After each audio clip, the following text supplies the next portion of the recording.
Alright, guys, so not breaking news because it ended up getting announced last night. Well, actually, yesterday morning, East Coast time.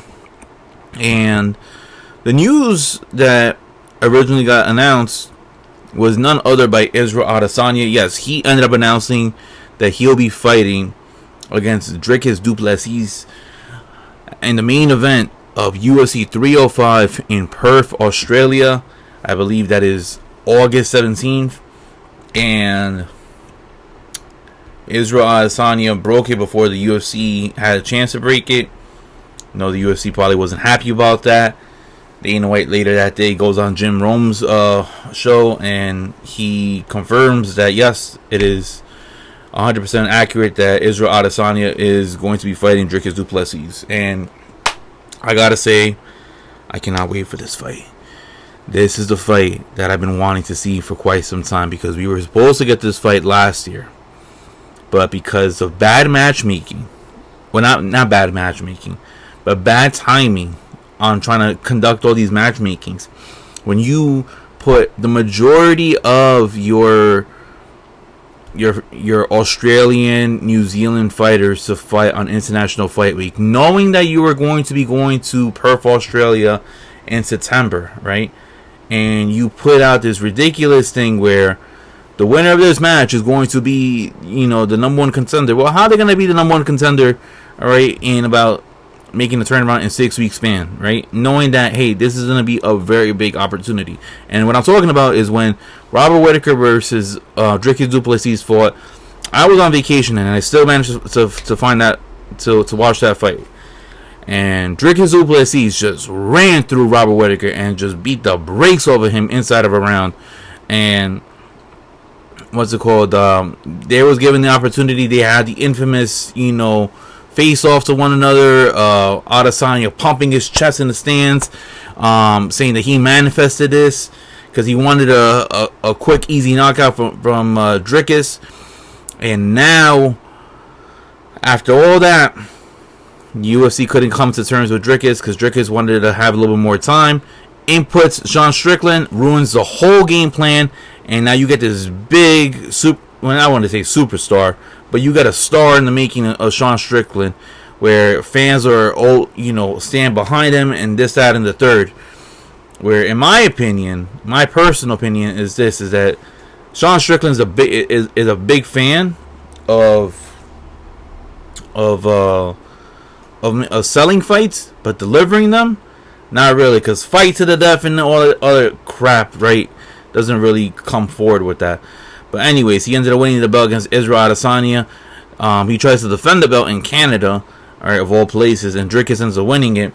And now, come almost a full year since Israel Adesanya had last held the belt, now Adesanya takes his almost year-long layoff. Because honestly, he had a very, intense schedule, fighting like every 3 or 4 months, main event after main event after main event. And honestly, guys, it is not a short flight from New Zealand to Vegas or New Zealand to Miami, wherever he was fighting, right?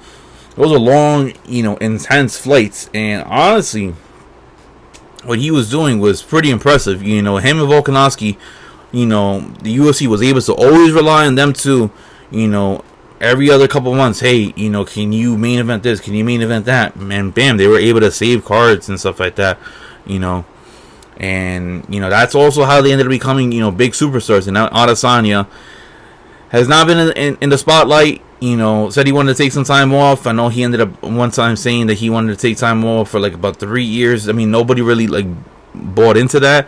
Just also because of, his age and everything like that. And he would have been, 36 and something like that. And coming back at 36 would have been crazy. He is 34 years old now. I think this time, from everything that I've been seeing, that he's been posting on socials, right? Saying that he's in a comfort. He's not going to be fighting anymore. He's not going to be fighting like the way that he fought Jared Cannonier or Yoel Romero, which those are the two biggest stains on his career. Not the losses, right? Because the losses to Jan, you would think the losses to Jan Blachowicz and Alex Pereira would be a stain. Nah, if anything, those two wins that he had against Jared Cannonier and Yoel Romero. People talk about those as the biggest letdowns, biggest snoozers. All right, where people ended up leaving the arena early because they were done. They weren't with it. They didn't help. Honestly, the fight before Romero versus Adesanya was you had the best female fight of all time in Zhang Weili versus Yana Young Jacek. So that didn't help out the situation either. But yeah, he says he's going to be coming for people's heads. I firmly believe it because contender Israel Adesanya, to me, that is the best middleweight that's ever walked the planet. Because when he is hungry, when he has a fire in his belly, when he feels that he has to go for the jugular and stuff like that, there is nobody better than him. All right, I was never a big fan of his. As time has passed, I actually grown to being a fan of his, and I'll proudly admit that. I mean, look what he ended up doing to Alex Pereira, right? People really didn't buy into all that stuff where that he was focused and stuff, and you saw the intensity in his eyes. I understand he put the dog collar and people were like, that's corny and this, that, and the other, right? But the intensity that he had in face-offs against Alex Pereira for that rematch in Miami, the first Miami card that they had in like 20 years, he goes into that fight and I honestly thought he almost killed Alex Pereira with the way that he ended up laying him out with that over right hand. And the intensity, the knockout and everything like that, it was just like, whoa, where did this come from? Now, obviously, we didn't see that when he fought Sean Strickland. We didn't see that because he fought Pereira then Strickland, right? But yeah, I don't know. I really do believe stylistically, in my opinion, this is going to be an easy Adesanya win. And the only reason I'm saying that is because Dricus is way too chaotic. I understand that this might have the same replication of Adesanya versus Kelvin Gastelum. But at least Kelvin Gastelum, was a little bit more, sharper on like how he throws his punches and stuff like that. And Kelvin Gastelum has an incredible chin. I'm pretty sure, Dricus has a decent chin. But, man, I'm telling you right now, Israel Adesanya might be winning by knockout. I'm not going to pick the round. All right? I'm waiting for that prop to open up. Once that prop opens up, I'm probably going to put down a good 200 on by knockout, just because history has shown, when he's that sniper, when he is that locked in, Israel Adesanya is the best fighter in the world. And I'm not saying he's the best fighter ever, but when he's in that zone, which he has been, and he's been having a whole full year to get locked into that zone, and he already laid it out on the fighters that he wants to fight, and that's one of them is Dricus Du Plessis. That's the one person on the list. Once he gets through that, I think he said Hamza Shemaya. I forgot who else he ended up saying. He said like 3. Oh, Sean Strickland. And after that, maybe he might want to fight somebody else. But we'll see what happens. I feel like if Izzy loses, he might go back to being on a little bit of a longer layoff than he had originally.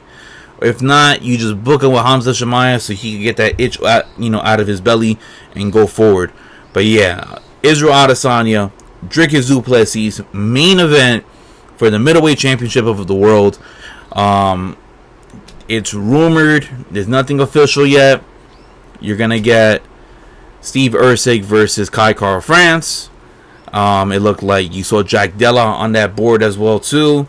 Very interested to see. Wouldn't be surprised if we see a Tai Tuivasa on that card. He loves fighting in Australia. So, but yeah, I cannot wait. That's the one fight that I'm ready for. I understand that we're getting Alex Pereira versus Yuri Prochazka too. I understand we're getting Brian Ortega versus Diego Lopez, which that's another fight that I can't wait for, and that's going to be happening in about a week and a half. But Dricus Du Plessis versus Israel Adesanya, that is a fight. That is as bad-blooded of a fight that we're gonna get in quite some time. And man, I cannot wait. August 17th cannot come any close. I can't even speak right now. August 17th cannot come any faster. That's all I gotta say. So then, guys, let me know what you guys think in the comment section below. Who do you think is gonna win? Do you think Dricus is gonna win, or do you think Israel Adesanya is gonna win? And what's your opinion on this fight? Until then, guys, I am Flavo Rihanna, and I am signing out. Peace, guys, and have a good one. See ya.